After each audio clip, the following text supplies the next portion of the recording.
Okay guys, testingin na natin yung baterya. So more than ano na no. Kasi 2 o'clock ng hapon, 2 o'clock ng umaga. More than 12 hours na. 18 hours na mahigit pati. Okay, ito yung baterya. Kumukulo pa rin siya. May namalabas pa rin ng tubig. Okay. Punasan natin muna. Tubig.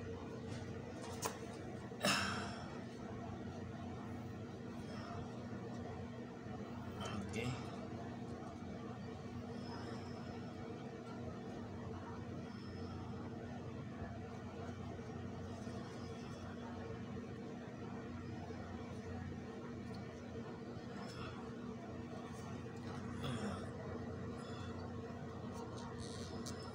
Okay. Testingin natin.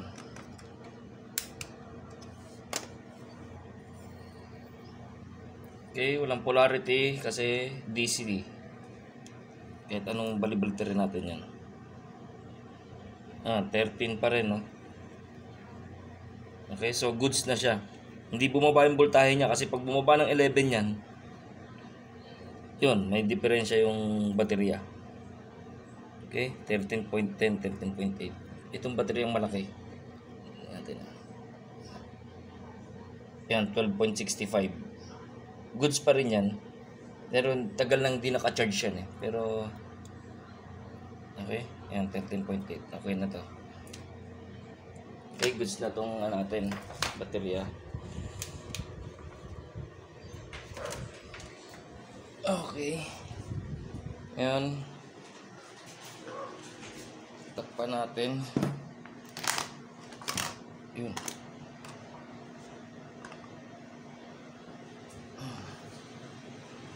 Natin yung mga bukas na. Kasi matatapon yan.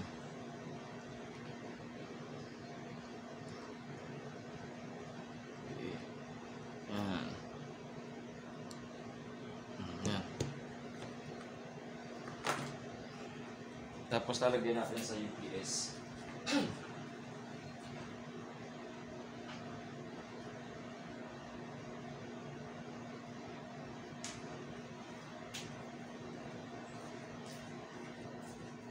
Lalagyan natin dito. Okay. Ngayon, positive, negative. Ayan.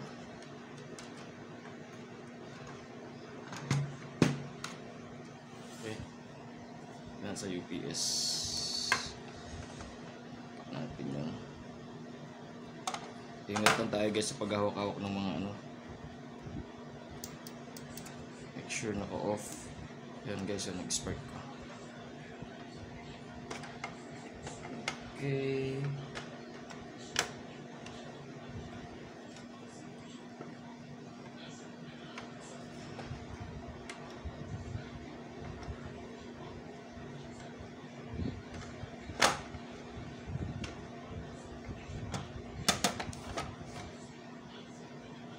Okay, yung UPS natin.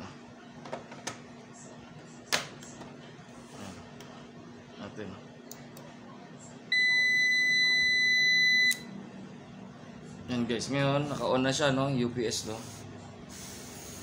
Kaya testingin natin yung DC yung AC out niya. Yan guys, pag tumutunog ibig sabihin naka-load siya ng baterya. Kaya ngayon, ito guys, meron tong auto shutdown. Itong lahat ng UPS actually. Pagka naka-battery mode siya, may auto shutdown siya. Papakita ko sa inyo paano tatanggalin sa next video natin. Ngayon titingnan lang natin muna yung voltahe kung lumalabas yung AC. Yan guys, 158 ang umaano sa kanya kasi battery ano yan. Pero pag nakasaksak yan sa AC, 200 volts yan. Pero pagka ganyan yan, 150 to 220 ang dinidischarge yan. Okay? So gumagana na yung baterya natin. Okay, gumagana yung baterya natin. Yan, nakita nyo naman yung ilaw. Okay? Okay na siya. Okay, papakita ko sa susunod. kung paano tanggalin yung tunog na yun. Actually, speaker lang naman yun eh.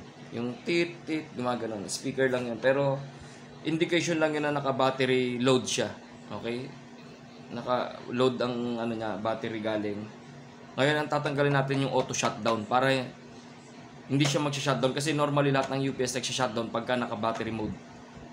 Okay? So, sa next video natin, tatanggalin natin yung auto shutdown nito para magagamit na natin siya as regular na inverter, hindi na siya UPS. Kumbaga UPS inverter na siya.